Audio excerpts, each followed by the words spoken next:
There's nothing wrong with somebody who's experiencing addiction. And when you are experiencing addiction, that's all you feel. It's that there's something deeply and profoundly wrong with you, that you're deeply broken in a way that nobody can understand.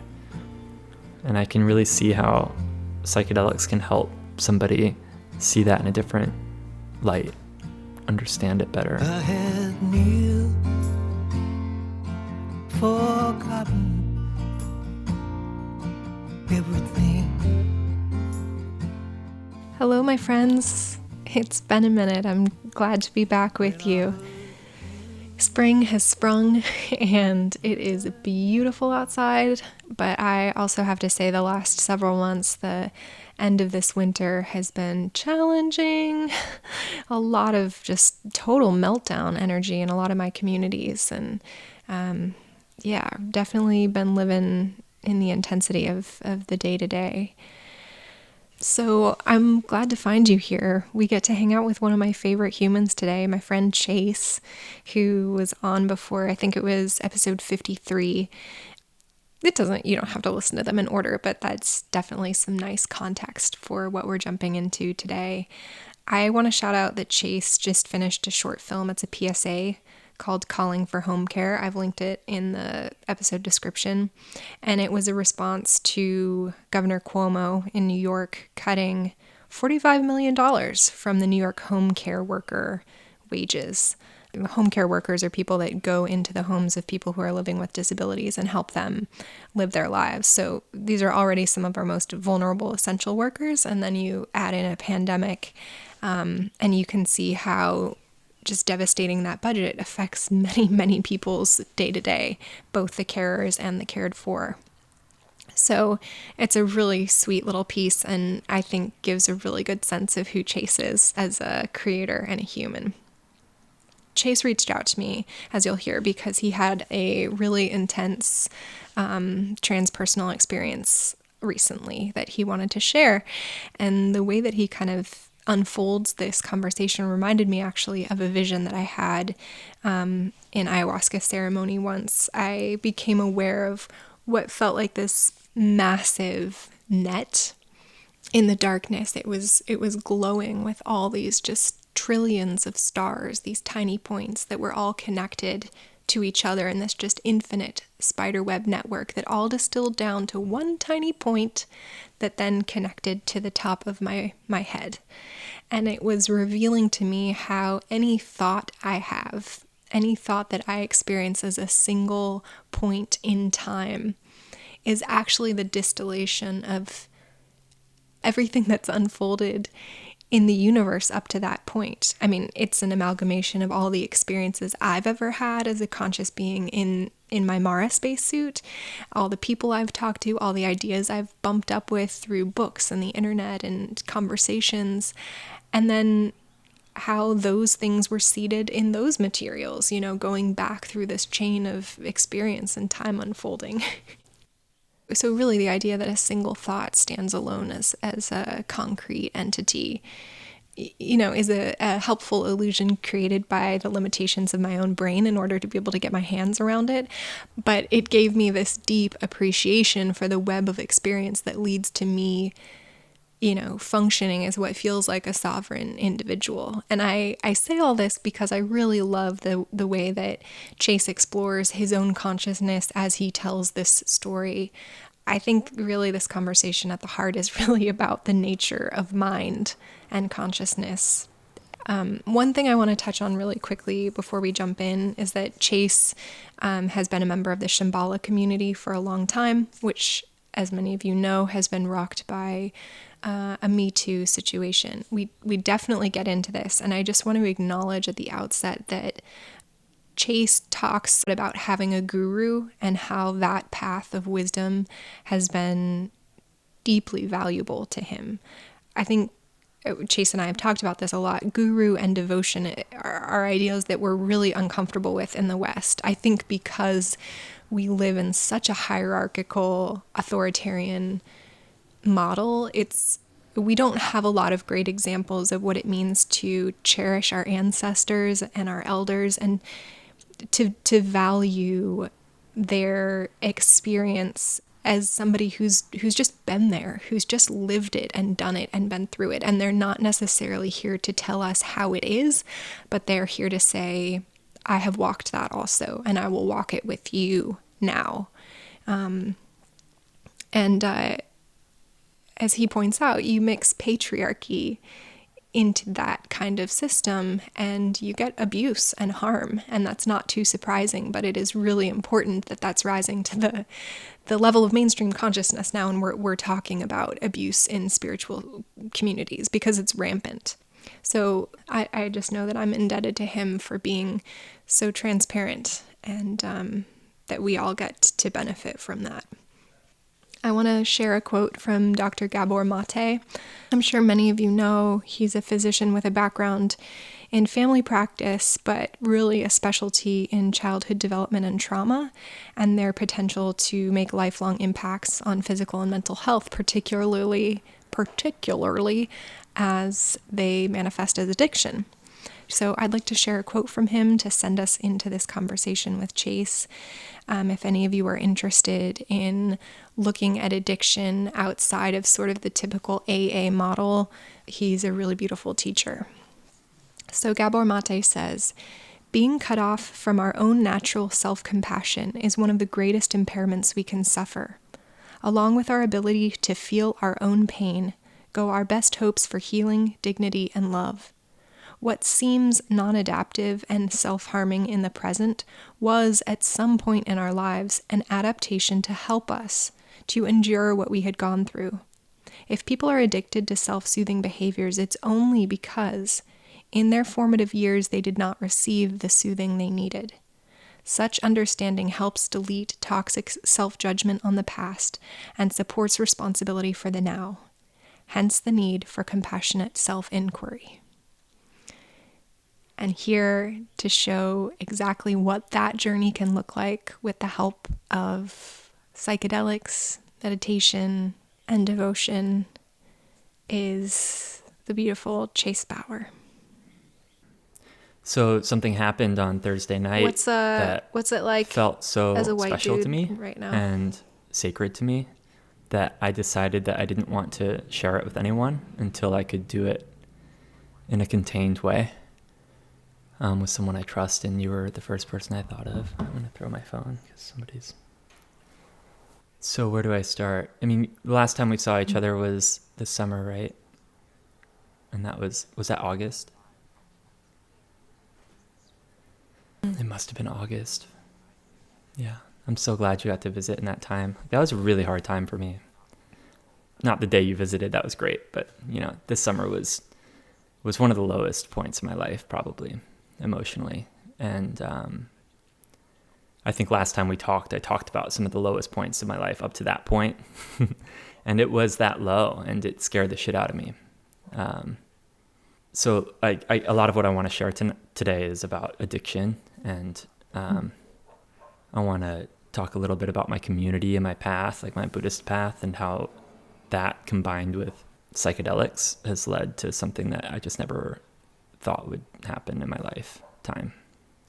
It's very emotional. And so I just want to start with this summer that I went to this new low, and to catch things up, like I was once very, very deeply alcoholic.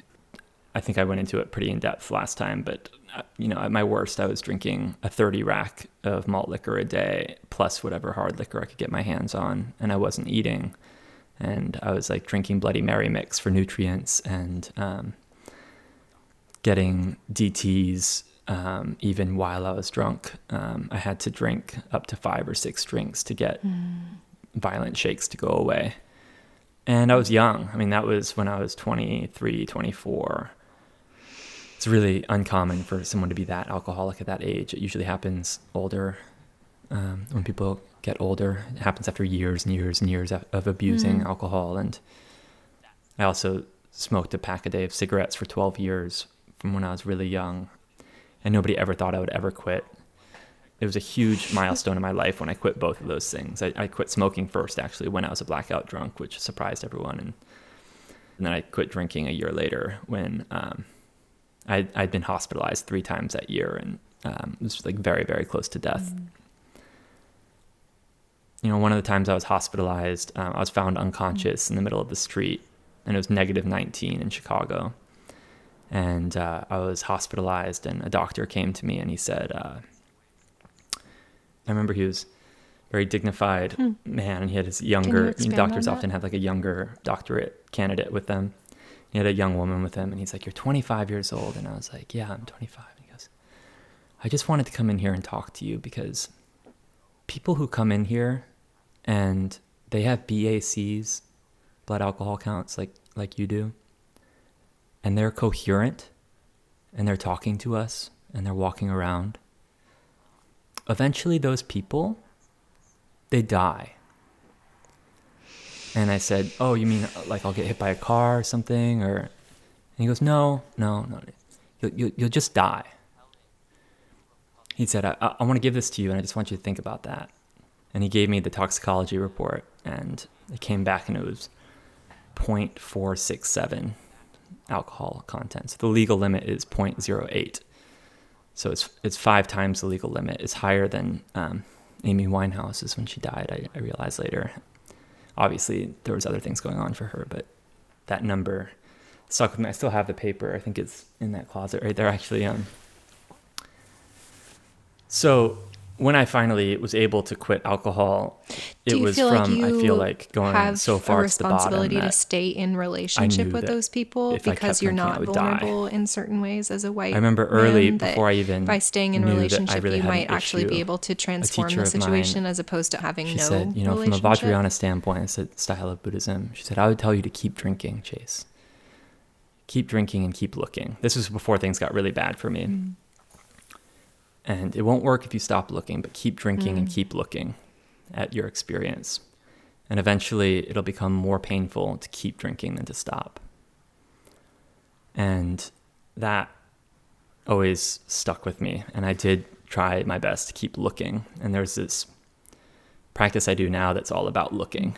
You're looking at the nature of your thoughts, and you're looking at the nature of your mind. And there's prompts that you read that are directing you to really look at your experience and examine your experience really thoroughly. And that's a huge part of my path, is centering this kind of looking, which is kind of finding out for yourself, to see for yourself what's really going on in a given situation. Yeah, I think that's one way to put it. I think, and as soon as you identify, well, this is truth, then you look at that. Like, okay, but what does that mean? What does that mean, truth, to me? What is that? And you're looking at the nature of things. And I think eventually you look long enough that you become released from the object's kind of grasp on you, especially in terms of thinking. When you're looking at thoughts and you look for the nature of thoughts, eventually it loses its grip on you, and it can't carry you away anymore. I had one teacher say that it's almost like the thought gets embarrassed and it pops itself when you just look directly at it. And that feels very on theme for me. Wow. So this summer, when I was really low, was the first time in 6 years since I had quit drinking that I actually had fear, that I was like, oh, I need to be really careful right now. I had this terrible, terrible thing happen in a relationship, somebody who's suffering a lot. And I was terrified at what happened to my mind. I completely lost autonomy, I feel like, over my body and over my emotions and my mind. And that was really, really scary for me.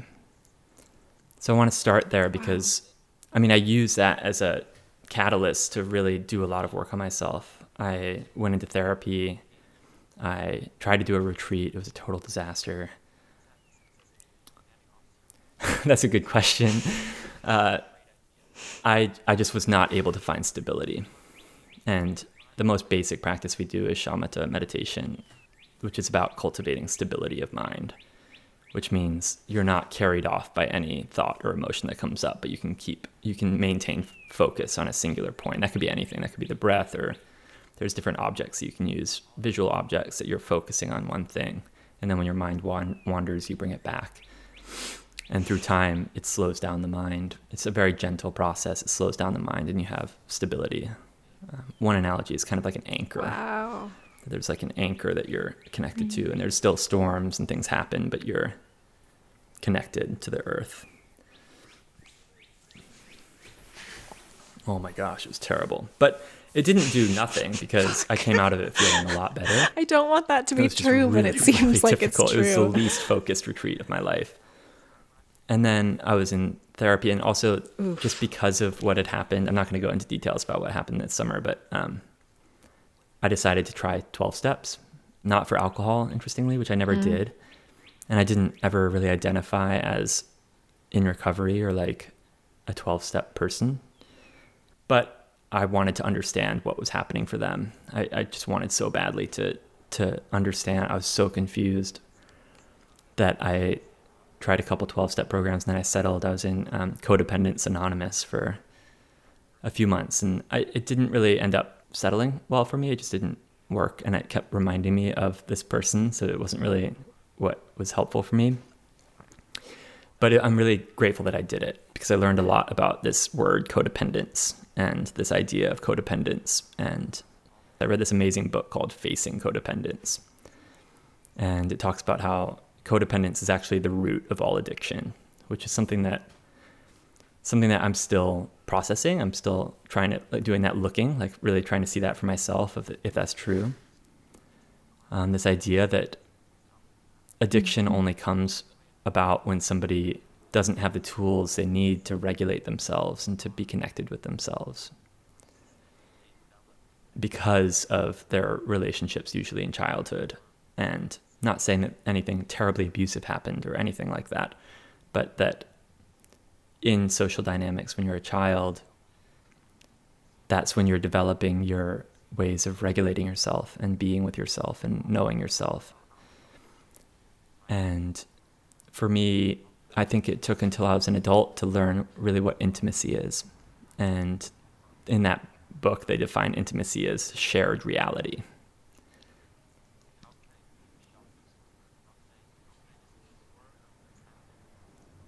In my own words, I would say that it's that one is dependent on other to regulate themselves and to be at peace.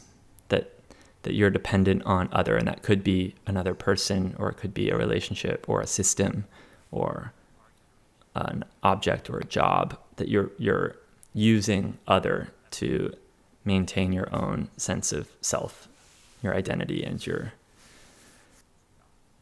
and oftentimes people who are codependent mistake enmeshment for intimacy, which means I wish I had I'm not going to look it up right now. Enmeshment, as in like you're combining your world with someone else's. And I think a lot of us can relate with that it gets really messy really quickly. Like you get confused about your needs and their needs, and which is different from shared reality, which is that I have my reality and you have your reality, and we can actually communicate, and I can understand what you're saying and what you're expressing to me, and you can understand what I'm expressing to you.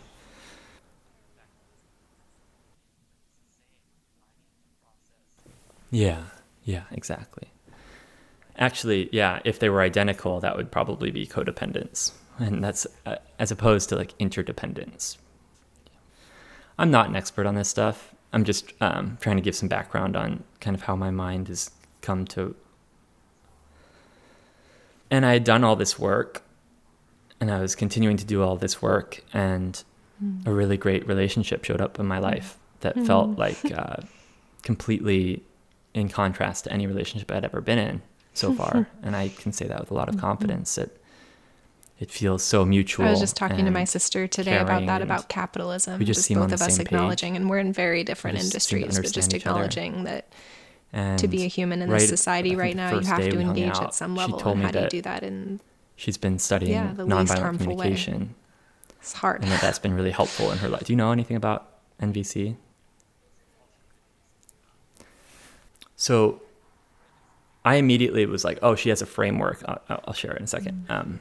Oh, she has a framework that she likes to work through things. I want to learn about it. So I started listening to the book, and immediately I was really blown away by it. So MVC is about centering one's feelings and needs in a conversation. So instead of getting lost in abstractions, and this is something I want to return to a couple times in this conversation, that an example would be, you never listen to me. Like, you're so selfish, you never fucking listen to me. Whereas MVC would say, like, I feel lonely and sad and hurt because I have a need to be heard.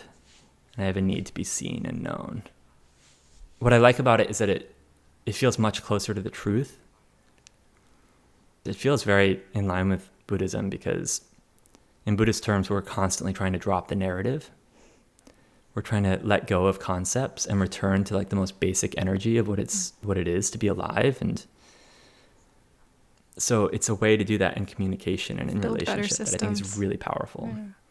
And it's already, I'm just super green in it. I'm not an expert by any means. Well, I can say this, that it's really improving my relationships. I mean, already. I really carry your spirit like with me, like, just as a friend and like a voice in my consciousness in this lifetime, as somebody that in a room full of people, and how I communicate with everyone. A lot of integrity, and when you hear someone who's acting out really or seeking with an intention maybe to grow, kind of coarse, that means a lot to kind me. of like knowing that you're out there and that you're engaging and choosing to engage continually with stuff that's speak to that really messy. And often like that gives me it'll a lot actually of help courage the person who's speaking to get in touch with their own I really appreciate needs, you. and it can really soften a conversation really quickly. And it's kind of informing everything I'm doing right now. I keep thinking about this. It's just really refreshing.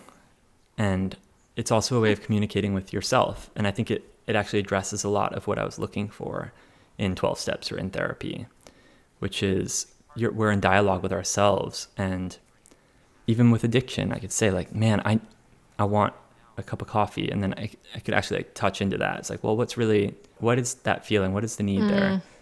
And then they say that, two people's needs are never in conflict with each other. The strategies to meet those needs are. And once people are in touch with what their feelings and needs are and communicate about that, it's finding a solution in conflict becomes much easier.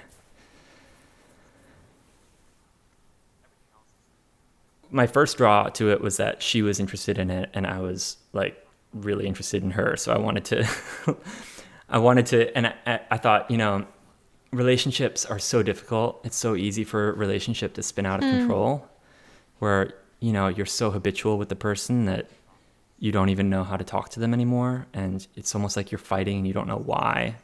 There's conflict that you just can't. And I was like, well, if we just had a framework to start with that we could, we know that like we can depend on this when things come up. If I care about this person, it makes sense for me to invest in that and try to see if I could go further and deeper in a relationship by being ahead of it with this shared framework that we're both interested in and love.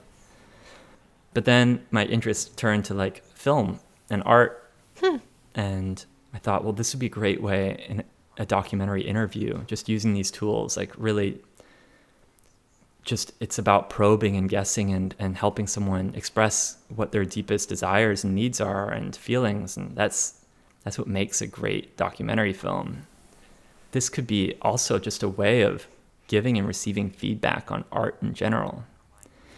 Because, like it happens, she and I we were having a hard time with a few things. Over the course of a couple of weeks, we had a very similar conversation like 3 times, and each time felt really difficult and challenging.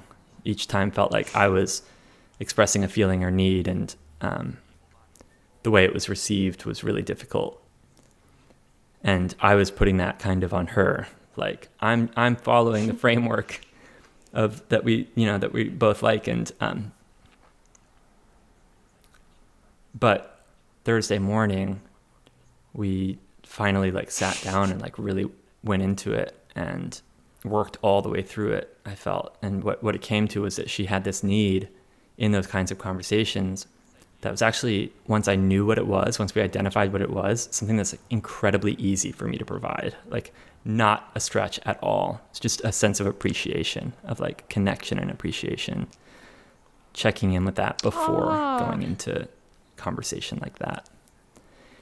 And it was this huge, it felt like we both said, like, that feels like a huge breakthrough for us. Like, that was a really big one already. I mean, we've been dating for about 5 months, but that was the first thing we did in the morning. And it kind of supercharged my day. I was like, damn, I feel like I could like work through anything right now. This is amazing. Like, this is so empowering for me. I just kept reflecting on this thing of giving and receiving feedback. So as I was like finishing that, I had found there was like a quarter hit of acid in my pocket left over from a party or something. And I was like, I do this sometimes. I don't really have opinions on how people should or shouldn't use psychedelics. I think it's like something that it's good for people to experiment with and find something that works for them. So I'm not, in everything I'm saying here, I'm not like offering any kind of counsel or advice on like how people should go about things, because my mind works in unusual ways and I just kind of trust hunches. And this was a hunch. I just like, I'm going to take some. I'm going to take a quarter hit. It hit pretty hard. Actually came on a lot harder than I was anticipating, but I felt pretty clear and good. And last winter, when the pandemic hit and into the spring and summer, I would pretty regularly do these solo trips in my home where it actually turned into kind of a practice where I would be alone and I would make offerings. There's like, in Buddhism, like we make a lot of offerings. You offer incense and juniper smoke and light, which is candles. And in some contexts, you offer music and performances or dance. And those offerings are kind of to the powers that be, the forces that we don't understand. And it's always to kind of wisdom that does not necessarily belong to us. That's kind of environmental wisdom. I found that psychedelics really helped me understand a lot of elements of these practices of making offerings and receiving blessings and connecting with how things are. So this is something I've been playing with in my home. And this style seems to work really well for me when I do it alone. I usually have a friend who I can call if anything comes up. I think one time I had kind of a weird experience and I called my friend. Well, those people have a financial stake in it too. Cheered me up a little bit, and that was great. So it is important to have some kind of support, I think. So I want to take a little tangent too. I need to call something else into the room, which is that my community has had a lot of issues. Yeah, my Buddhist community has had a lot of issues. There was a big Me Too resurgence about the teacher who I took vows with and who gave me Vajrayana instructions, like who I was considering my main teacher and guru. And I think last time we talked, it was kind of in the early stages of that still. And I said, I have to stay. Like, I disagree with this, but I have to stay and I have to keep showing up. And I think another time I told you, I'm like, fuck this, I'm out. Like, this is... And I've gone back and forth like that multiple times. If you asked me 3 different times, 5 different times, how I feel about everything that's happened, I would give you 5 different answers. Like, it's constantly changing. And it's so complicated. And I have really close friends that I love very much who are on all sides of this. I have people who are very committed to him and are continuing to study with him. He's teaching again now. And I have friends and loved ones who would burn him at the stake if they could. And maintaining all of those relationships has been like one of the most excruciating things in my life. Like, it's been so difficult because what's like a really so good fit appealing for you. What you want to do really intuitive is simplify it by creating a story or a narrative about it. Like, he's a monster. Yeah. I've been thinking about that a lot in the context of our guys from Surviving America who... Some selfish, of them have, he doesn't listen. Most of them, actually, These in the time all since we shot it, their stories have things that I've said, taken really rough turns, things that I felt. Isn't actually, too those aren't surprising, feelings in I guess. terms. But just staying those are in contact abstractions with them of feelings, and this is why it's all kind of tying together. I remember, I don't know if it's in the master class, but Werner Trump Herzog Rinpoche, talks his about when he father, finishes a film, he just moves on. I don't have Like, any he doesn't issue have an ongoing with. relationship He with the caused people in harm. his films. He did And things that were I see the benefit to that, harmful, but I and just I I feel understand this, like, and it's not okay. you know, with this particular And film, he's at dead. least, He's been these gone men for were such 33 collaborators. years, Their and vulnerability is the reason that I for have me, a film to Trump make. Rinpoche And so has I always feel been the really primary committed source to of inspiration on this path for me. being available for them through And this that's hard challenging season. in I mean, itself, the that there's this tangible help that conflict I'm there, giving in a dollar that amount is really minimal. he's done but it's things I like, yeah, I disagree can with. He's sit done on the things other I end of the hate, phone and like receive and he's this transmission offered that you feel like not many clarity people that are I have willing not to been able to receive. find And in just, any other part of my life. you know, And I've looked. That's I've looked a all gift for me over. too, in I've the way of just like definitely having this searched portal and to searched and experience searched my through whole this life. phone. So The just language really he speaks feeling works into for me. like what my And I obligation don't is to be in suggest relationship with the anybody people to that I'm find making any films with, even given if they're the teacher or subjects of the guru. films. Feels really They important say to me actually to do that that the in a guru finds really you. ethical way. And I don't think that that means like magical thinking, like Yeah. by divine intervention, a guru finds you Cannot and wait to grabs have you it and to tells show you what you. you need to hear. I just think what it means is you don't get to choose Not yet. where you find It's on wisdom. the list. We just watched, And if you actually, see last wisdom night, we reflected in a watched her first person, film that she made with that's worth indigenous looking performers. at, like looking, like I was talking about earlier, like really looking at that. And the whole point I'm gonna is have to not look it that up that too, I wisdom forget. belongs to them and that they have something to bestow songs to my you. brothers taught me. The point is that I'm so if fascinated you can recognize with her wisdom, story. you have I want it. to know more. I mean, I want to call in Neville Goddard Right. for a second, which I think his yeah. like the law of attraction People are teachings can be making really good easily shit. It's good. misunderstood It's and encouraging. misused. But I mean, that guy was onto something. Okay, Neville, cool. do you know Neville Goddard stuff? I think he says everybody is you pushed out. Like it's Cool. we're working with projections. It's a similar idea. I'm not saying it's the same, but there's things I'm going to say that a few years How are ago you I wouldn't doing? have shared probably, but because there's so much Thank you. information floating around that's been Thank you for twisted sharing. to make things appear in ways that they're not. I'm going to share a little bit sounds more good. than I normally Yeah. would, which like there's a practice called Guru Yoga, which is one of my main practices. I consider it like one of the driving forces of my life. And it's not about worshiping a person. It's about what I said about if you can see wisdom, then you have wisdom. And the practice is actually you're kind of mixing your awareness with the teacher's awareness so that you can see what that feels like yourself and that you can actually engage with that in your body, embody it and bring it into your life. I think culturally, we're really obsessed with cults right now. Like there's a huge obsession with cults and documentary and all these series coming out, and they're really entertaining and fun. I love watching them. But I want to also call up into the room this word cult, which I think is a very violent word. I know in academia they're trying to move people away from using it. They're calling it new religious movements because it's often a way to put a lid on communities coming together and supporting each other in spirituality. Obviously, we're seeing in all these documentaries and series how problematic that can become. And I think if we really want to protect people and be of benefit to people and support people, then we should call that what it is. And there's already a word for it, and I think it's patriarchy, you know. I think when patriarchy comes into a spiritual community, and when a spiritual community is arranged around patriarchy, harm is caused. And I think when we use the word cult, we have images that come to our mind of like brainwashed idiots, like blissing out, rolling around, and like the word cult has become a way to characterize people and tell their story from a different perspective for our own entertainment instead of really connecting with the fact that we need spiritual support. People need community. And I wanted to call that in here because it's coming up a lot in my community, and I'm not trying to convince anyone of anything at all.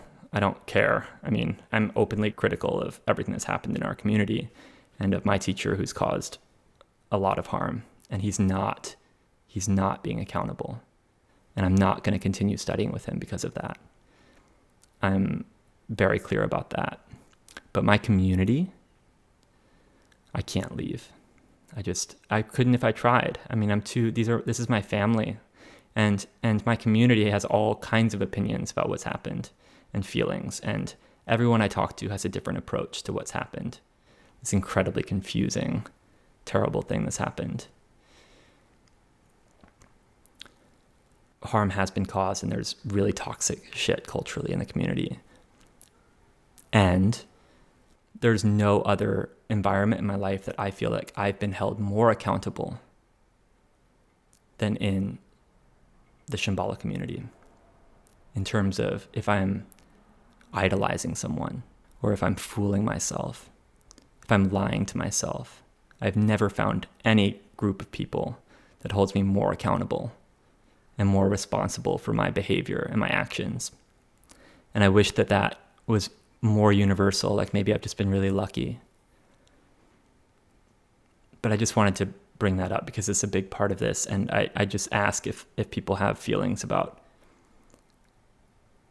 Trungpa Rinpoche, for instance, or Shambhala, or they've read things, like to just listen to my voice and listen to what I have to say and make up your own mind about if I seem like a brainwashed idiot in a cult or if I seem like I'm actually on a path that is benefiting me.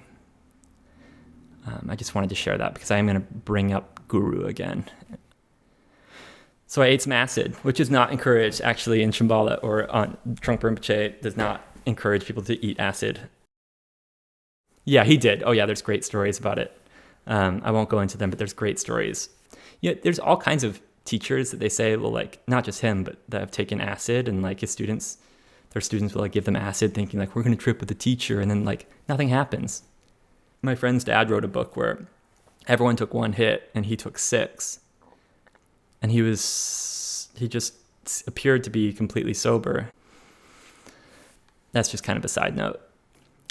Anyway, I took some acid on a weeknight and I started making offerings. It was kind of coming on, and I started burning incense and I was listening to music, and I didn't really have a plan for the night. I ate some good food and kind of trying to connect with this energy. And there was this longing and there was this kind of presence that came into my home that I think a lot of people experience on psychedelics. It feels like a living presence. It feels like I hear like goddess used, or let's just call it the deity, like whatever you want to call her. There's this sense of living energy and play in the space and in the room that I became really curious about, and I kind of wanted to invoke. And so I made more offerings. It's like, yeah, like come here, like be with me. Show me what I need to see right now. And it was combined with this desire to get high. Like I wanted to be high, I wanted to stay high. And that is a little bit of this kind of addictive mentality of like, I want this high to keep going. And I'm going to be really honest, even though this is a little bit embarrassing. There was a can of whipped cream in the fridge, and I was like, I'm going to do a whip it. It came up a couple times in conversation in the past few months. I actually had 2 cans of whipped cream because it's a long story, but it came up in conversation. Whippets came up in conversation, and we're like, what a hilarious way to get high. And especially if you're 32 years old, like that's the most ridiculous thing. And so I was like, all right, like let's see what that's like right now. And so I sat on my bed and I was listening to music, and I had really good light, and it was just really beautiful, and there was incense burning, and I love your face right now. And so I did a whip it on acid, and it made me really high for 30 seconds or whatever that is, and it felt good, and I felt connected. And then but that living energy also entered the room. Not saying it's from the whipped cream can or anything, but that living energy was there, and it was starting to make me a little bit nervous. Like I felt like there was a witness to what I was doing, a witness that was not judging me, but that was exposing me to my own mind. And I got a little nervous, and I was like, is there anything to be nervous about here? Like what are the risks? I'm sitting on my bed I mean, I know that there's stories about people doing whippets and passing out. I'm being relatively safe here. I mean, this is like a harm reductive kind of way to explore getting high for this second. And I don't want to get too trippy about this because it felt very ordinary too. But there was definitely something going on. There was something shifting in my mind.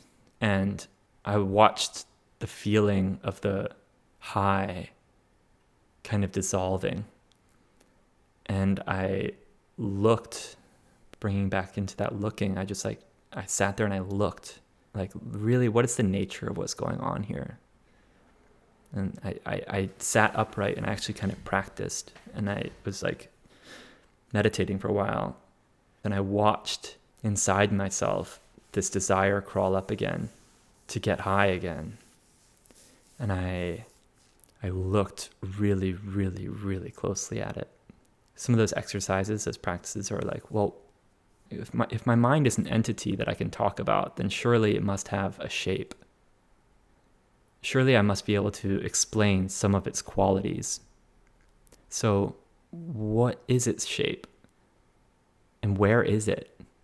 And can you find it? And so I did kind of the same thing. And you look and you're like, damn, I can't find a shape. Holy shit, I can't find it.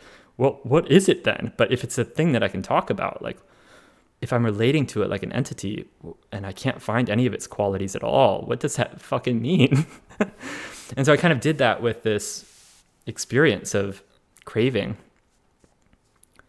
And this craving that I think all addicted people experiencing addiction. I'm being really careful with my wording. I want to talk about that too.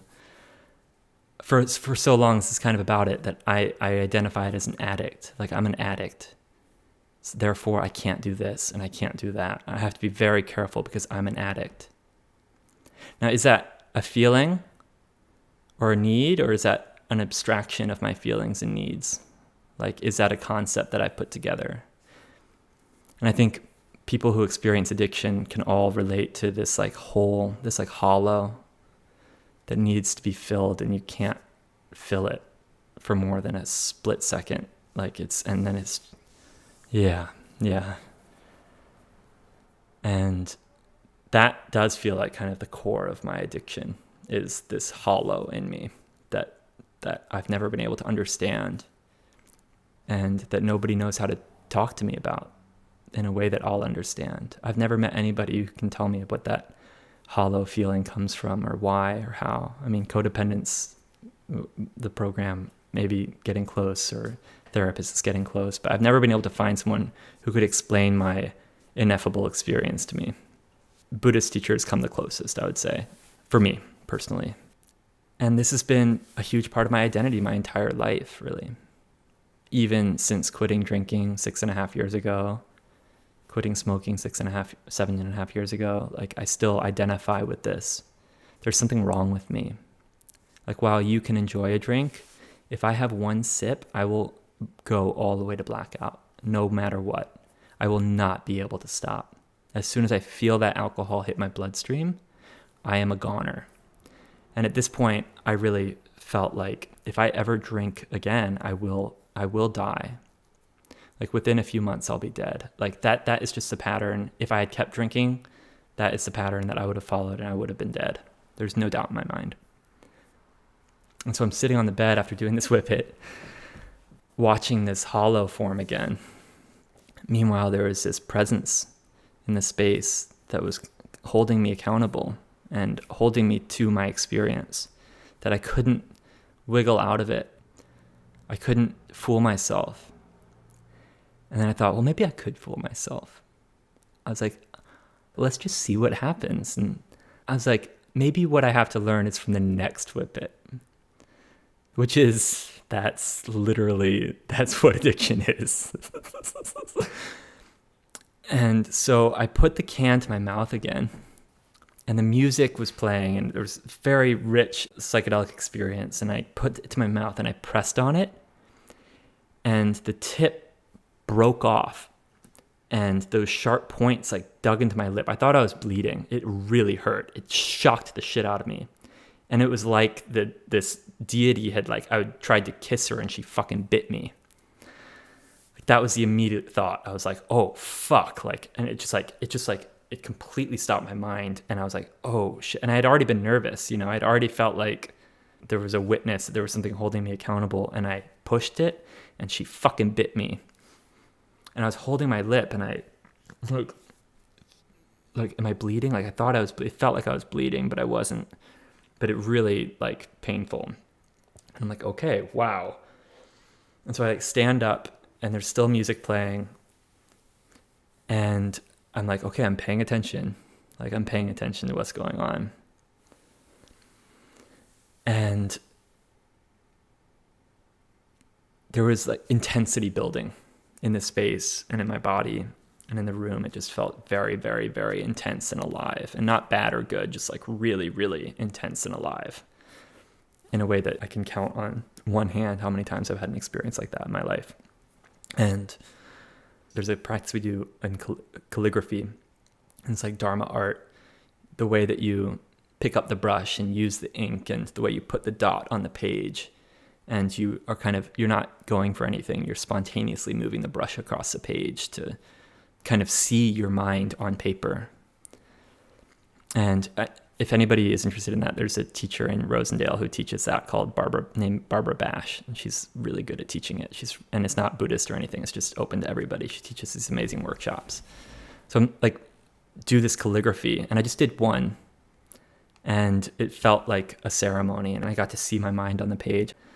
And then I was burning juniper, which is a traditional thing we do. It's a smoke offering, so it's an offering, and I did this chant with the offering that we do, where you're invoking kind of like warrior energy, like kind of like you're recruiting support on the path from kind of ancestral and lineage kind of protectors and support. And it felt very, very powerful. And I was reflecting on this bite on the lip and what had happened. The presence was still there, the kind of deity presence. And as I was reflecting on that, the lights in the house started to flicker. Like all of the lights literally flickered. Like that actually happened. And there's a tradition of raising toasts in Shambhala that Trungpa Rinpoche started. And I wanted to raise a toast to this energy and to my teacher. I felt really connected. I was reflecting on Trungpa Rinpoche a lot with the addiction thing, because there was always that thing that he drank, and drinking killed him. And like, why? How is that contradiction of like, how could he be so wise and talented and then also like drink himself to death? And that is actually kind of what got me hooked on his teachings, like that contradiction.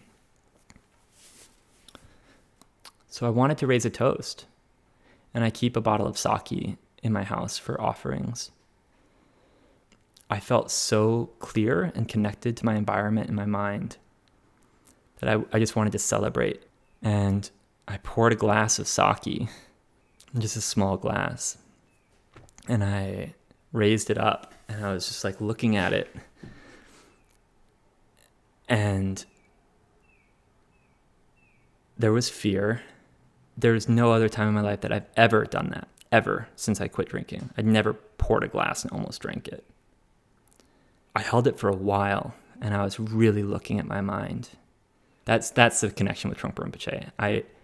I was looking at my mind, and I realized I was only able to work with this moment, because of what I've learned from him, from those teachings. There's no other teacher who could have gone there with me. And this fear of like teetering on the edge of death, like that to take this sip means I'll die. And looking at my experience, and I didn't feel any kind of whole or hollow. I felt completely safe and grounded and in myself in a way that I'd never felt really at this moment, because I was like being brave enough to look at this glass in my hand and know that this is kind of like the razor edge of everything that's happened in my life and what could come next. And I took a sip.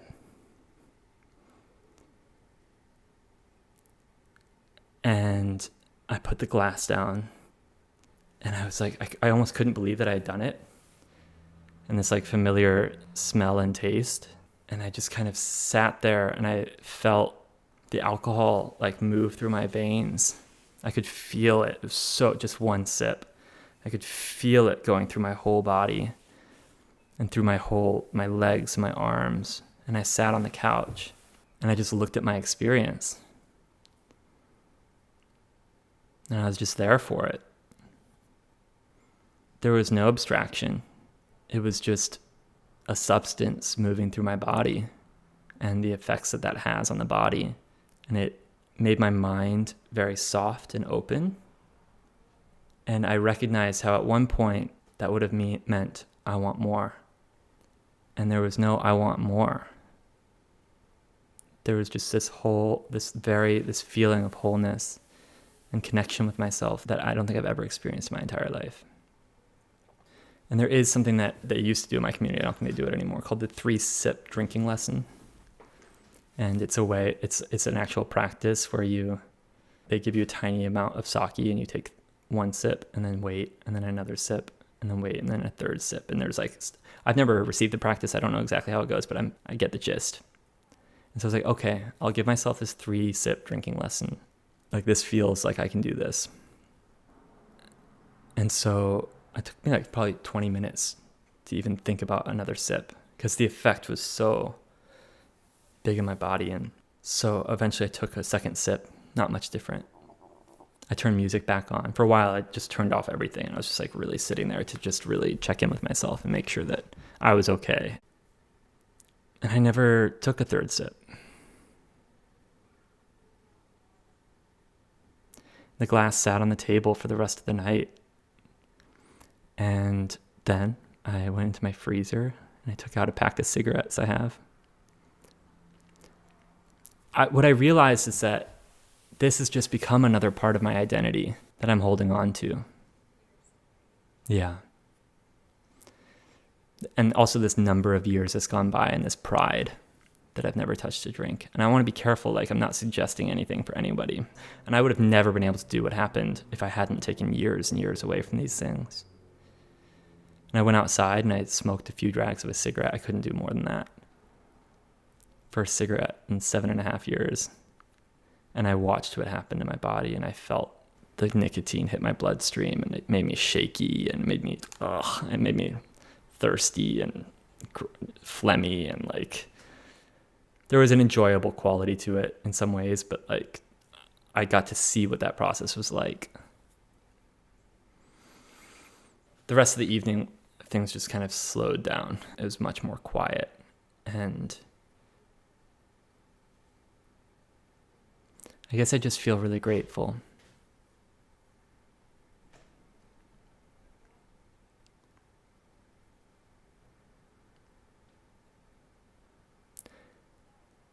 I think what I was saying before about that hollow that I've never been able to understand and that I became so afraid of, actually. I don't think I realized that I was that afraid of it.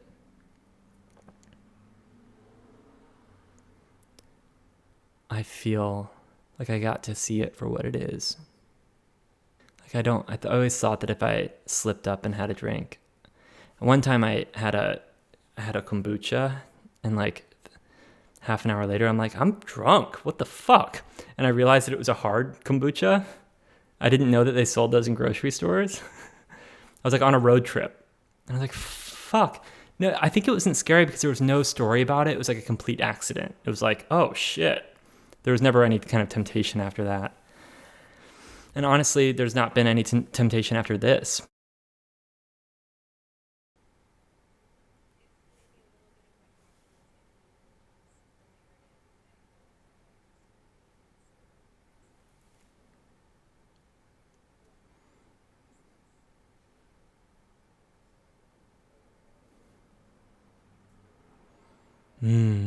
Yeah.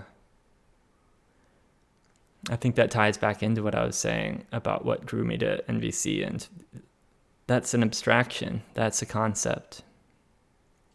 And it's a very, very, very helpful concept for people who are deep in addiction. for people who are really deep in addiction, concepts aren't bad. I'm not saying that concepts are bad. I think to identify yourself as an addict when you've been in denial of that for a long time can save your life. I think it saved my life.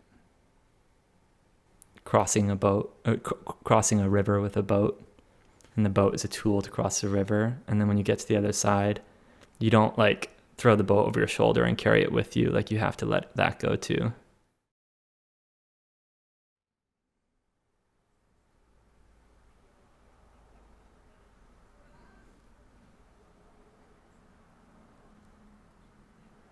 Yeah.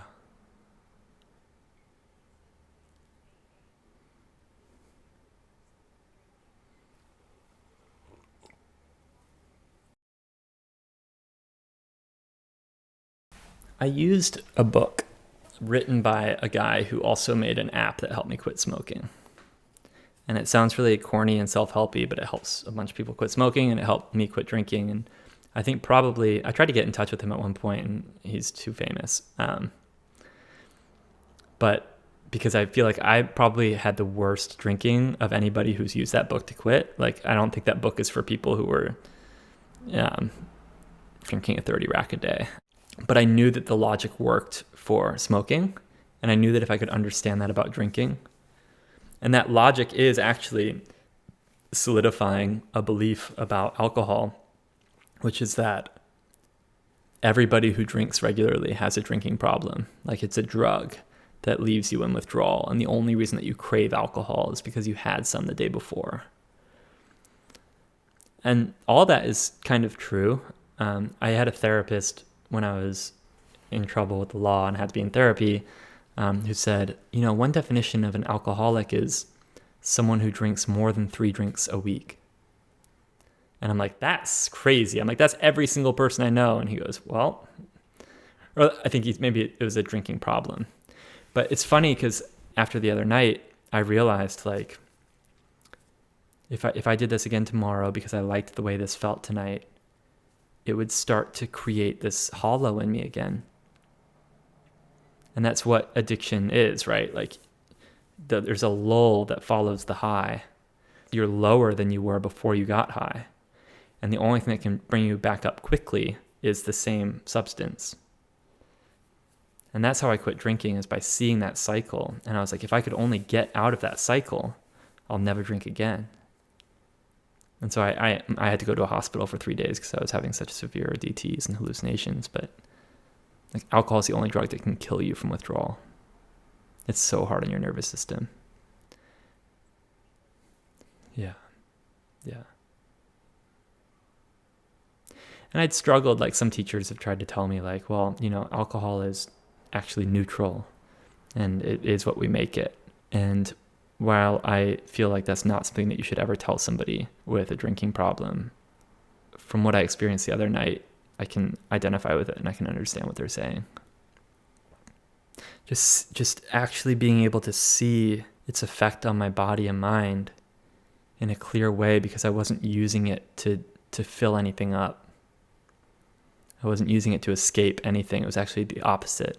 I really wanted to see its nature. Like, I really wanted to see it clearly.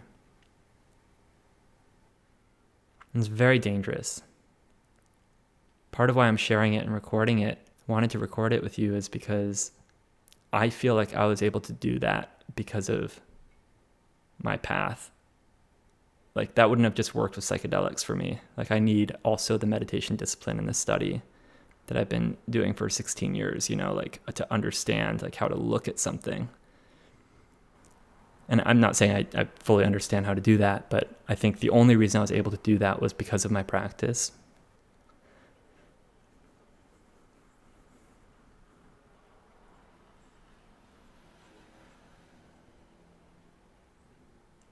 That's it's a critical distinction. I don't know. I mean, I did have to really look of, like, is this self-deception? Am I fooling myself the way I have so many times with substances in my life? The way I did when I tried to go for the second whippet and I got bit. I needed that moment too. I was so embarrassed. Like, I was like, should I tell the whippet story? Because it's kind of embarrassing. But yeah, I had to tell it because I needed that moment. I needed that feedback. It was like getting bit.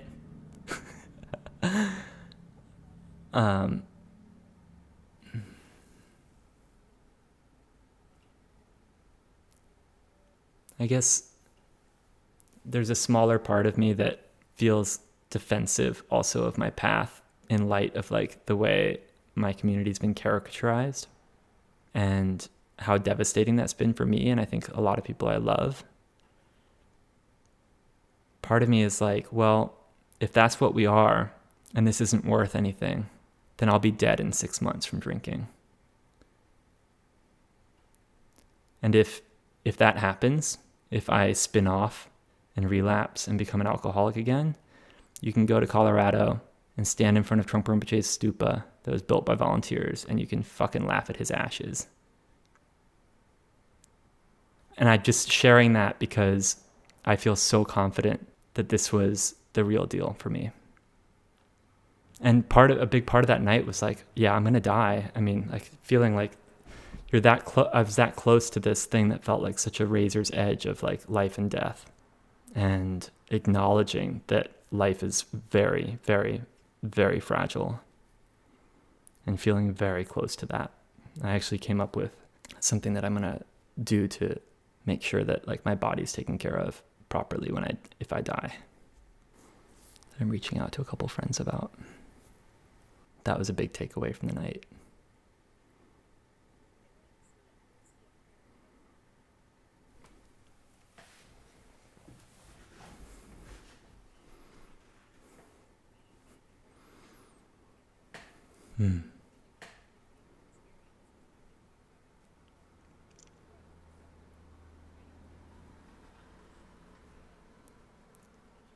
Me neither.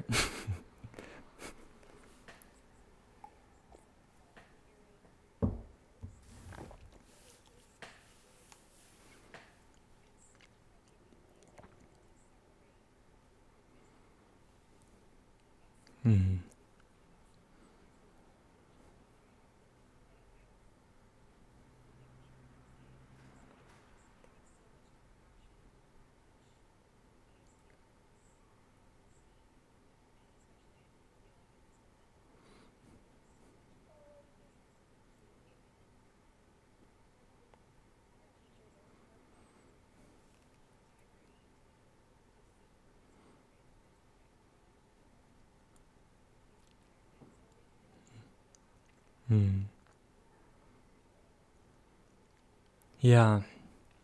There's a really fruitional teaching in our path that talks about confusion and wisdom being the same. I can't claim to be able to speak to that at all because it's really challenging for me. That samsara and nirvana are inseparable. There's one question answer that I heard in a recording of Trungpa Rinpoche where someone's like, gets up and he's like, well, wisdom and confusion are the same, like they're the same. And if it's like a coin, and he's getting really intellectual, he's like, if it's like a coin and like one side is wisdom and one side is confusion, and Trungpa Rinpoche cuts him off and he goes, what if it's a ball? And the guy just stops and he's like, what? He goes, what if it's not a coin, it's a ball? Like, I don't know what that means, but it's an interesting thing to think about.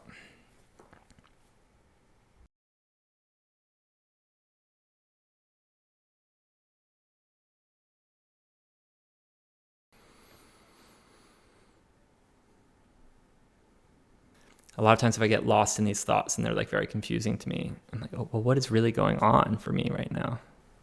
Instead of the storyline, like, what am I feeling? Like, where does this longing come from? What is that? Like turning the looker back around on itself.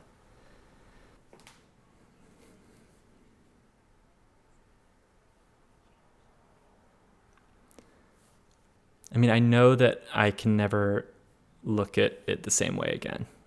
Like if you see something in a dark alley and you don't know if it's a snake or a rope, what do? Well, you look closer. You look at it. So that's like the looking. But then when you see that it's a rope, it's not going to scare you as if it was a snake again. Like once you see it for what it is, it's not going to have the same hold on you again.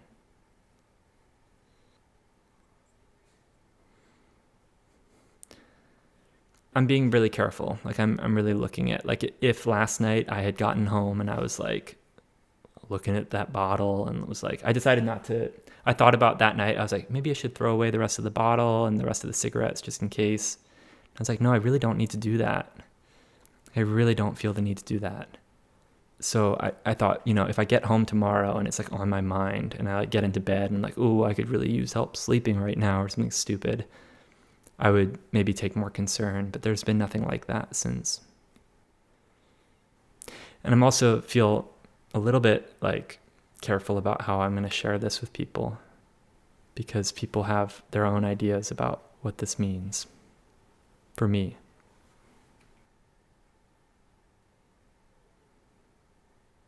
I feel very supported right now, just in general in my life, but also like in this conversation.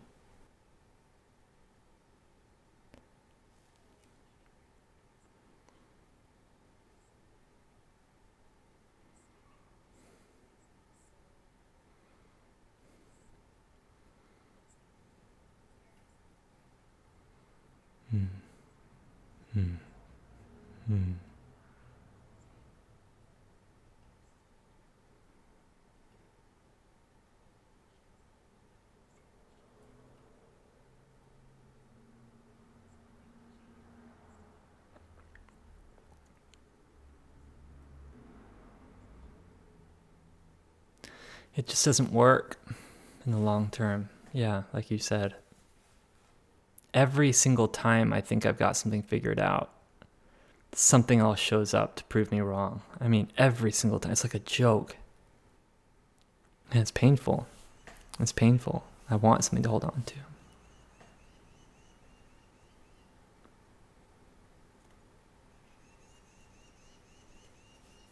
I love that you share so many perspectives of different people's work on this stuff, and that you come at it from different angles, and you talk with experts and other people who have looked at this thing from very different perspectives than I have. I feel like I'm so non-academic and I'm just constantly trying to like fuck with shit until I figure it out. But it's so helpful to hear. I was listening to another thing you had about the doctor who works with cocaine addicts. What's his name? Yeah, great conversation. That's the other reason I wanted to share this, is I really feel like not necessarily that people should do what I did, but like now I understand really deeply how psychedelics can help someone who is struggling with addiction. Can we say, like, we're moving away from crackheads and drunks, and then it moved into like alcoholics, and then it might be like people with addictions or something. I wonder if we could say like survivors of addiction. It's something that happens in people. I feel so strongly, that's something that I've really still believe, is that there's nothing wrong with somebody who's experiencing addiction. And when you are experiencing addiction, that's all you feel. It's that there's something deeply and profoundly wrong with you, that you're deeply broken in a way that nobody can understand or connect with.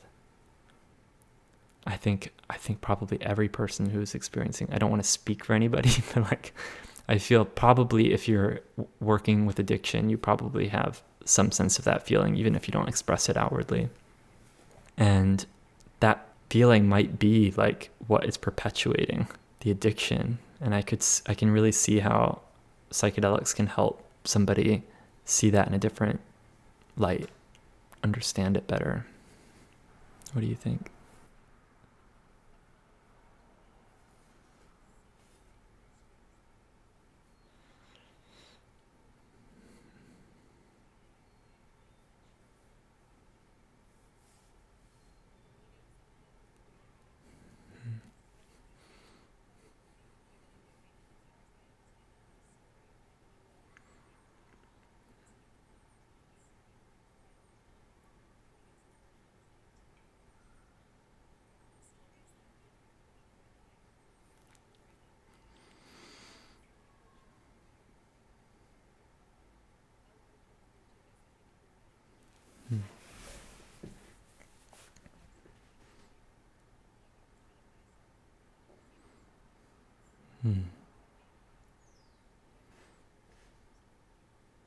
Hmm.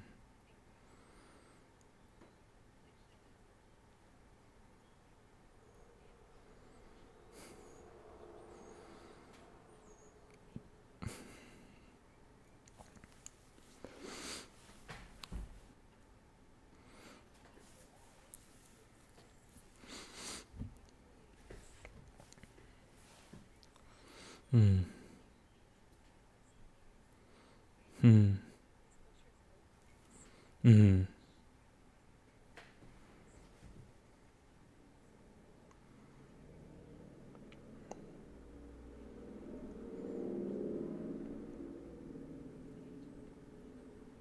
Hmm.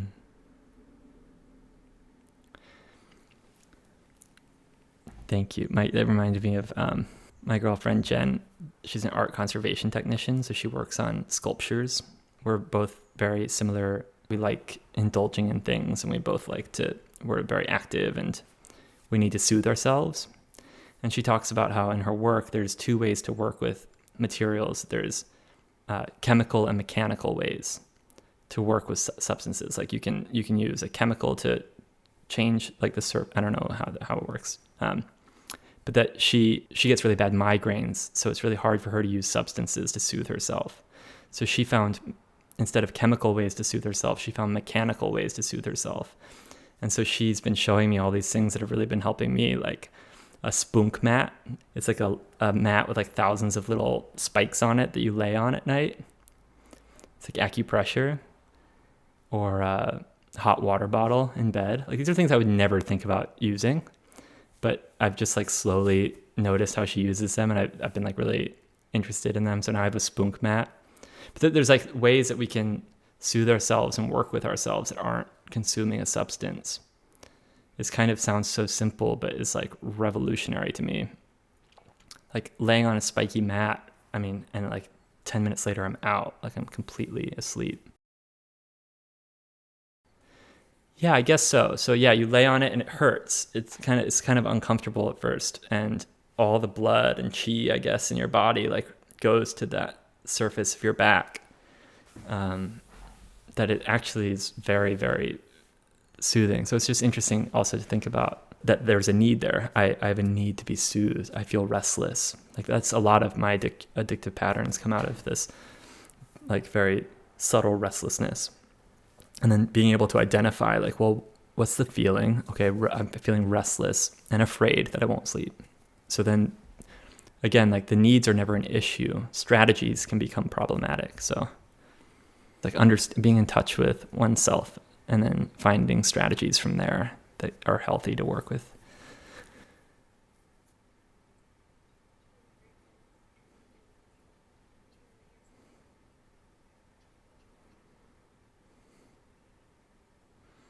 Mm.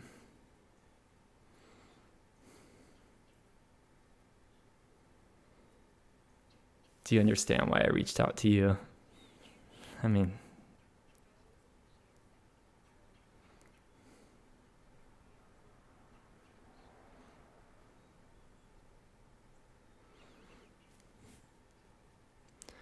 yeah, I've thought about that a lot. Like my experiences with it have varied a lot. Like there are some times when it just doesn't do anything helpful for me at all.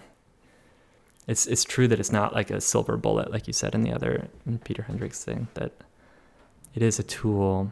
It's a little bit of an unpredictable tool, which is exciting for me, but can also be really scary.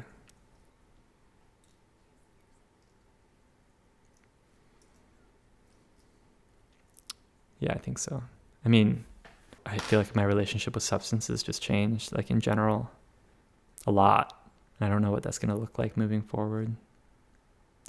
I did realize a very like practical come away from this was like a really safe bet for me probably is to never use the same substance twice in a week. Like even with weed, weed is not really good for me. I know it's really good for a lot of other people. Or even caffeine. The withdrawal doesn't happen unless you do it again. And obviously I wouldn't do LSD more than twice in a week, but oh yeah, not necessarily. Okay, that's true. I guess, and microdosing and stuff, but what was your question? Sorry.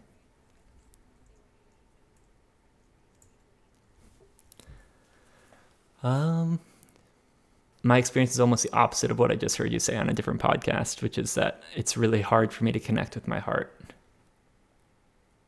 I feel separated from myself when I smoke weed. And sometimes that's nice. I don't know now, given what just happened, I don't know how my experience of that will be or if I'll keep exploring that way. But I haven't been smoking. I haven't been smoking lately. I've been not high. I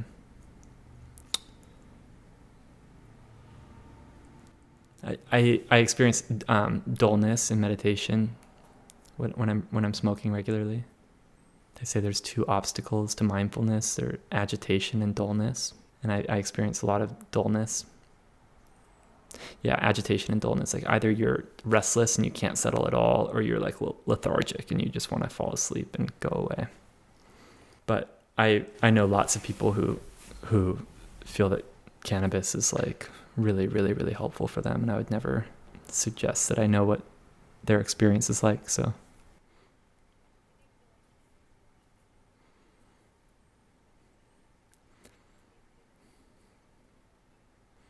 I mean, every day. I just didn't know how to hear it, I think. I mean, how many messages did I get? Just over and over and over and over and over again for years and years and years. I think everyone who was close to me was like, Chase, like, are you getting the fucking message yet? I was too drunk to hear it. I've definitely had like sweet, spiritual, profound experiences like while under the influence of alcohol that were very awake and connected, but I wasn't able to ever rest there for more than a little while before it devolving into total nothingness. Blackouts. No, I'll write it down.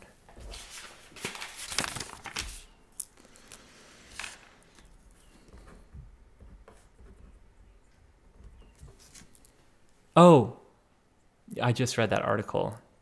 Yeah.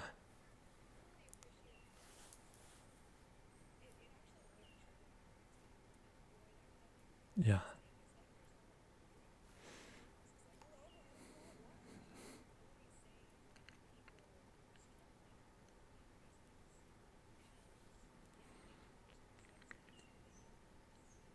Hmm.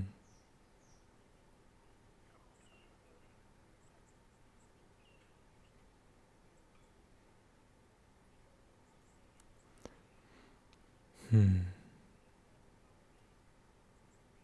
Hmm.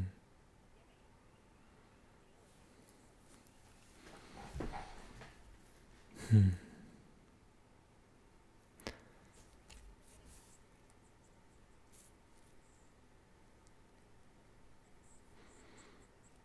Yeah.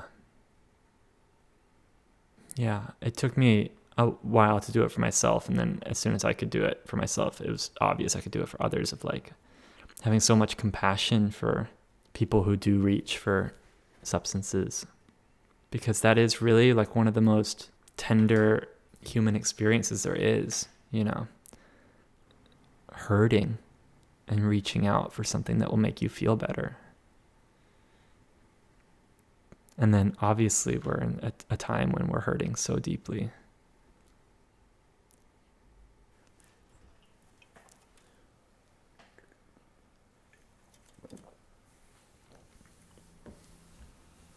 In general, it's a hard one to, it's something I think about a lot, my whiteness. I feel a huge responsibility right now in general. You know, that whole story I told, I would have never survived alcoholism if I wasn't swimming in an ocean of privilege. I say that as somebody who ended up like not having a home and like camping for a year in Boulder in the city and eating out of soup kitchens for a year and eventually ending up in jail for 2 months. Like, even when that was my reality, the amount of privilege I experienced, that I could go to the youth shelter and like shave and clean up and then go sit in a hotel lobby and look at my phone there for 2 hours to stay warm. God, I keep just trying to not. This fucking MVC shit is really eating away at me because I'm really like trying not, like I really am seeing the value of returning to things that are alive in me right now and coming from that place and understanding where I'm coming from in different environments, and also taking the responsibility of using the tools I have to like understand other people's needs without making stories about them, without othering people, even the enemy, you know, which I think is white supremacy and patriarchy. Not othering that, but finding it in my body, and also dropping all of that. I think I used to other like problematic men, for instance. That's the problem. He's the problem. Fuck him. I'm going to make these huge posts on social media showing how much integrity I have, because fuck that guy. I'm going to tear him to pieces. I still have that in me. What's the feeling there? What's the need? You know, like that's how I hold myself accountable right now. I do have a side of me that destroys things when I see them as being unjust. And I have to work through that, because it's not, it in some ways it's self-serving and indulgent.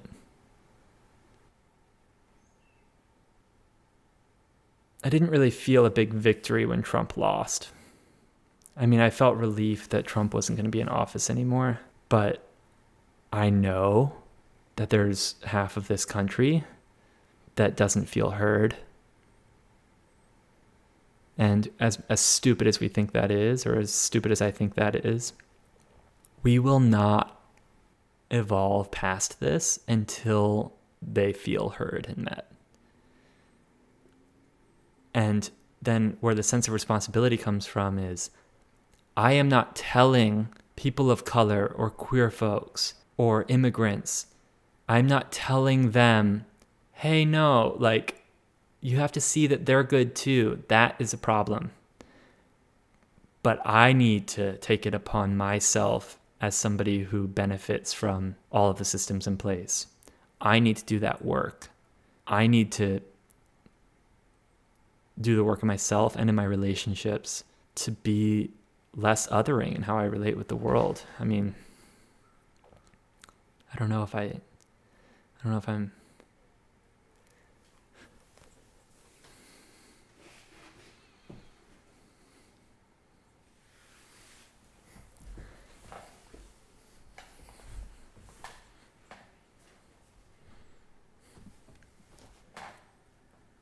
I don't know. I think that can get tricky too. I mean, if I'm not really taking care of myself, it's so easy for a relationship like that to devolve quickly. On one hand, like, you don't want to just blindly affirm people who are behaving in really harmful ways. And on the other hand, you don't want to demonize them and make them more despondent and feeling unheard. I don't have a lot of personal relationships with people who are on that side of the fence. When George Floyd died, I did like a lot trying to get contact with my uncle, who's a cop, who's a retired cop. I actually put out a call on social media for friends to help me write a letter, and I had 5 friends. It was amazing. I wrote this letter to him, and I had 5 friends give me feedback on it. And I wrote him this letter, and he responded, and I also kind of tied in that he hurt me when I was a kid. You know, he used to put me in pressure points and chokeholds when I was like very young as like a joke, but that actually like is still in my body. Like, I still, when I see somebody who reminds me of him, and there's like a kind of a look, like this Italian kind of like look of cops sometimes, and like with big hands and big chest, and like they have this certain kind of smell too on their breath and stuff. And if I'm close to somebody like that, I actually feel my whole body contract. And I know I just realized in the past year that that's from those experiences as a kid, and feeling like I was totally powerless over this large man who was doing pressure points on me. And I wrote to him, I said, like, do you understand that, like, I want to tell people I believe in human goodness. And when people say all cops are bastards, I want to say no. Like, cops are people who are good, and I want to, like, draw on my experience of them that I know. And the closest cop in my life, like, I have this feeling about, like, do you understand how this is connected to what's going on? Would your chief have like okayed you doing pressure points on an 8-year-old boy? Is that something that your commanding officer would be like, yeah, that's cool, like, that's a great idea? If it's fun and games, like, would you mind if I did some pressure points on you right now? Like, would that be fun for you? Like, we're not, it doesn't matter, the word abuse, like, who cares? Like, can we just look at really, like, is that okay? Do you feel like that was okay? And I asked for an apology, and he wrote me an email back, and he, like, mentioned apologizing, but he never said it. I was like, no, if you're going to make an apology, I'd like you to really make it. And he did. He eventually apologized, and we haven't spoken since. But I also feel like I can't change his mind. I can't change the way he is, what he feels. Adults are too far gone. Seriously. You can't. We want to fix things now, but we're not going to fix things by changing adults' minds. Like, change happens over time. Change happens with the way the kids that are being raised right now, what they're seeing is what they're responding to and what they're learning. And creating a culture of non-aggression and care and integrity, and exposing young people who are growing up to that, I think that's also what I say about my lineage of, like, wow, that his dad caused harm, the person who replaced him caused a lot of harm, and now my teacher is, like, causing a lot of harm. And people are like, well, that means that we should burn the fucking thing to the ground. First of all, that's just going to create more reaction and more responses. It's going to create more pain that people react to and develop more problematic perspectives on the world from, because if you feel jaded and pushed out that your community was burned down, it just creates more karma. It just spreads, it ripples out like that. So the way my perspective with it is, yes, my teachers have caused harm. There were systems that they developed and that they took part in that created a lot of harm and silencing and terror and abuse. And there was so much more to them than that also, that has enriched so hundreds and hundreds and hundreds of people I know, their lives and my life. So how can I be enriched by what they passed on and what they were trying to point to without passing on the harm? Like, how can I be a shock absorber? How can I just absorb everything that's happened, sort through it within me, and then, like, just do everything I can to not perpetuate more harm? I think that's the only way. And it's so hard. It's the same thing with our family lineages. Like, I think our generation and our parents' generation are more different than any two generations ever, like, in human history, with everything that's happened in the world and the internet and, like, how fast things have gotten. And, like, it's way different than the difference between them and their parents, which was also big with the wars and things. But there's such a huge gap, and it's so hard for people with different backgrounds, which we have because of the times in which we grew up. It's so hard for people of different backgrounds to understand each other and communicate with each other. Same thing with with race and gender and class, and it's so difficult for us to understand each other because our needs are reflective of the causes and conditions that led us to be who we are. And so back to the parental lineage, like it's the same. Like I need to process all of the things that have happened in my life that I felt weren't supportive, and not react to those and overcompensate them when if I have kids someday, but to really process it and engage as wholly as I can so that I am not going to pass on harm. You know, how does the cycle stop? I mean, it doesn't. I don't think it does. That's samsara. But how can be harm reduction in samsara?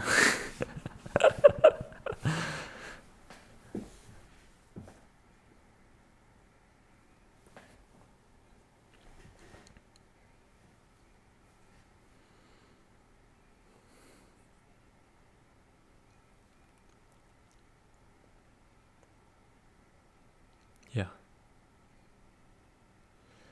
And so, yeah. And it's also a good reason to not, righteous indignation is not going to work either, you know, because if you don't, I mean, fuck Amazon.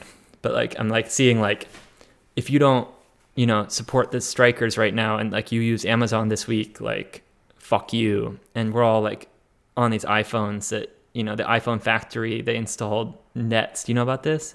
There are people killing themselves at the iPhone factory, jumping out of windows.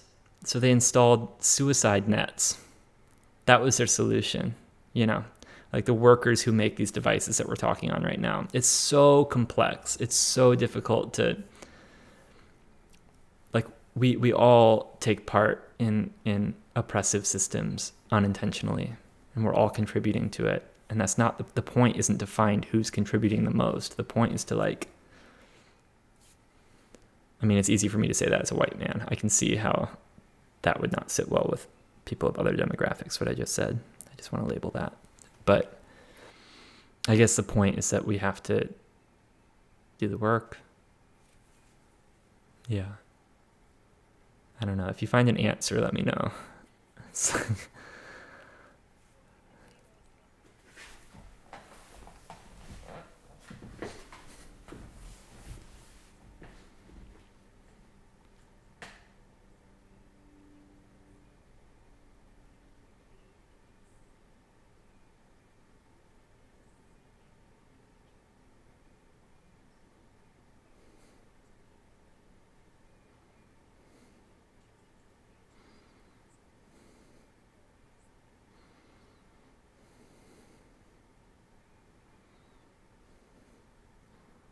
Thank you, you too. I want to say what I'm working on right now that I'm really excited about, because it's a positive note to end on, and it's kind of a response to what you just said or asked about, of like, what can we, like, how does it feel to be a white person? What can we do about all of this?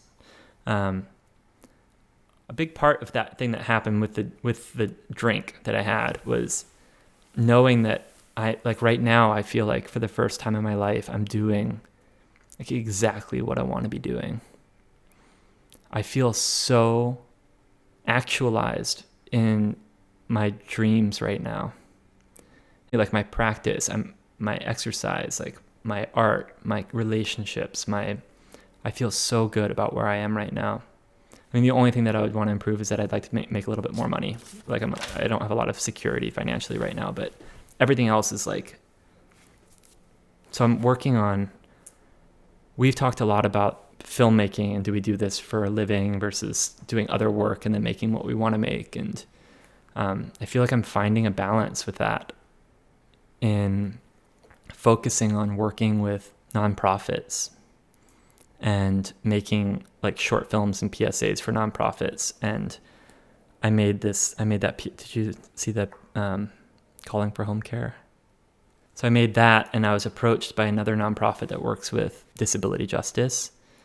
And I do home care work twice a week. Usually I drive my friend Sage to appointments. She has MS. And she's in a wheelchair. She's 40 years old. And so I was approached by this organization to make a PSA about accessible parking. And this guy, Carlos, just seemed immediately like we were on the same page, and he seems like he's going to be great to work for. And he had this idea he wanted to show like the importance of accessible parking, like to the general public. They wanted to go like really out there.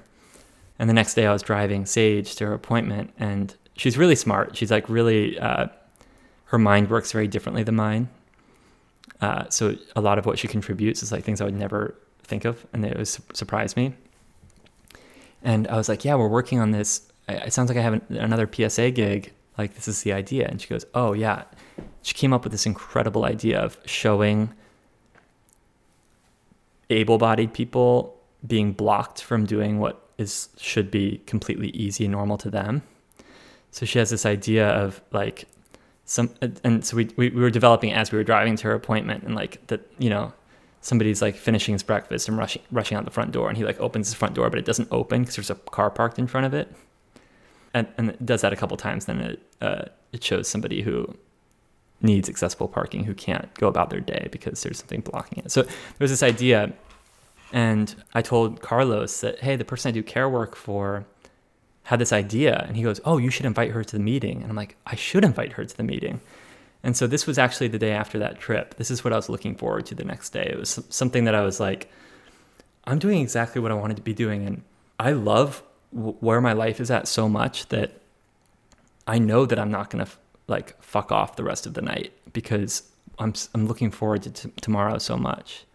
And so we drove together to this office, and we had this incredible meet. And part of what I'm trying to do is working with nonprofits, like working with people who are in the nonprofit and their friends and families and loved ones who all care about these issues, and finding people who have skills that can help in a production, and incorporating the entire community into the project so that everybody has ownership over what they're doing, and that everybody can feel like they gave a part of themselves to this thing, and that it's partly theirs. And I just think in nonprofits, there's so many people who are experts at what they do, and they're like on the ground doing this work every day, and they have so much to contribute. And I think everybody's always said like, man, if only I could make a movie about this. So I feel like giving people an opportunity to be part of a production in a way that they normally never would. And that's what happened with the Calling for Home Care PSA. I feel like there's so many people who pitched in. Like, that would have never been possible if it was just like an agency with a director and a producer trying to put that thing together. It would have never worked. It only worked because Julia Solo has been with these people day in, day out for years, listening to their stories. And, you know, she wasn't gaining their trust so that they would open up on camera. She was gaining their trust because she cares so much about the issue, and she gives her life to it, you know. And so I'm really excited to combine, like, I need to make money. I need to like make a living somehow. But I love being creative. And I'm learning more and more that collaboration is like the name of the game, which in film, I don't know how I went so long without really realizing how important collaboration is. I try to do everything myself for so long. But collaborating with people who aren't filmmakers, who know a lot about the world in a way that I don't, and can put together stories and scenes and art and ideas. I mean, every idea that's come out of it has just been, it's amazing. And you know, it's not like making a commercial when it's like that. It feels like it is something that I can be proud of and feel good about and connected to. So, well, first of all, I don't know what all the logistics are. We're working that out. Everything's going to be very transparent. Like, I'm putting together a Google Docs workbook that everybody involved can see everything that's happening and all the budget and everything, where everything's going. And also, like, there's going to be like line items of tasks that need to happen and how much those might cost. And then they're going to find volunteers who are committed or who are connected to that kind of task so that people can, but it's not going to be sold anywhere. So there wouldn't be like royalties. I think we'll honestly be fundraising to show it. It's like a PSA, like maybe showing it in driver's ed courses and things like that. So I think if I ever did do like a short film that was gonna maybe go somewhere or do something, I think that I think that'd be absolutely appropriate. I'm still navigating all the money stuff. It's hard, but I do feel like I'm onto something. Like I do feel like this could be a really cool niche for me in what I do. Like it's not just about the deliverable, it's about like the whole process and involving a whole community. Because when you're done with a project that feels good, it feels so cool. Like there's like almost a whole culture that's developed through the project, and how cool is that to share that with people who aren't necessarily in the film industry, but who care about what is being portrayed. So if you and Daniel ever want to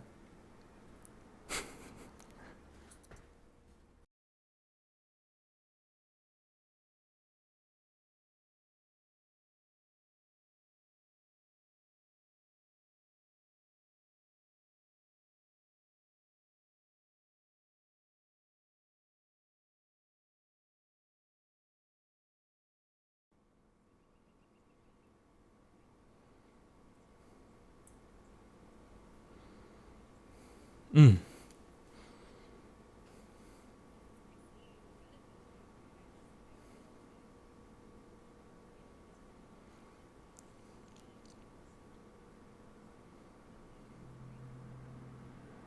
Mm.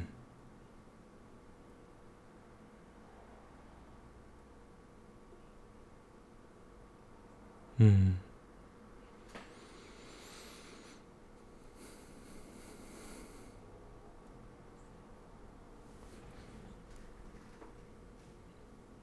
Mm.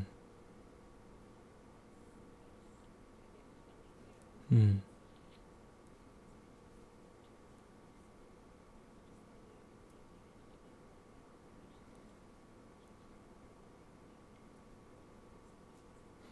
Mm. Mm. Especially with that project. I cannot wait to see it. I'm good. I'm glad we did that. Thank you very much.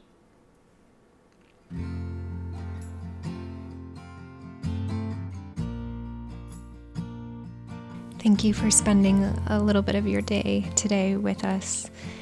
If you would like to contact Chase, he said he would love to hear from anybody who's thinking about some of these same things. He's on Instagram. I've linked it in the description to the show. And you can, of course, find me there as well, Maura James, and maurajames.com.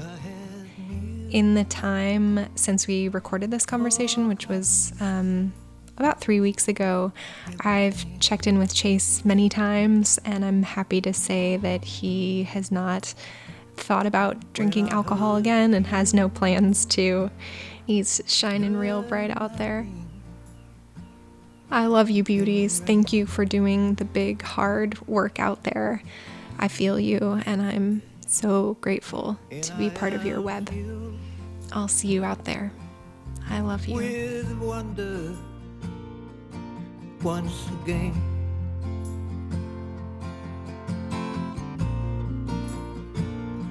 Yeah, I am filled with wonder once again.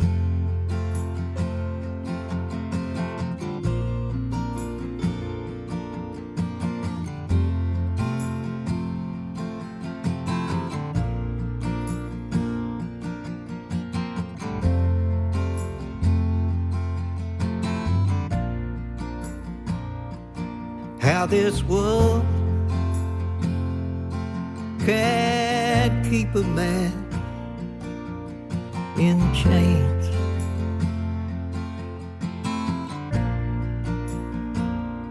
Yeah, how this world sure can keep a man in chains.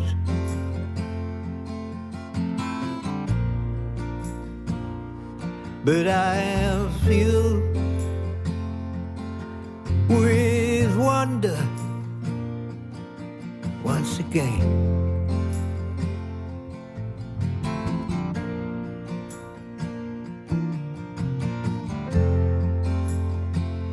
Yeah, I feel with wonder once again. Yeah, I feel with wonder once again. Yeah, I feel with wonder once again. Yeah, I feel with wonder